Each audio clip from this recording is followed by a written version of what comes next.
Hello dear friends, welcome to techt channel. In this video, how to enable no one to add without permission in the group.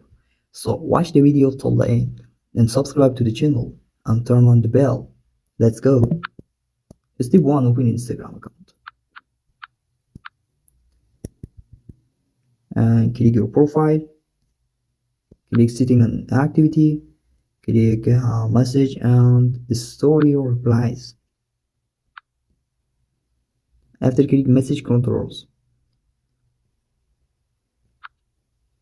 click who can add your two groups. Easy. For example, everyone in Instagram. You can be added to groups by everyone on Instagram, except by people you block it. For example, change all the people you follow on Instagram. People you follow or have message before can add your two groups. So you can choose the option according to your personal opinion. Very easy. Please like the video and subscribe the channel. Tech on Tech.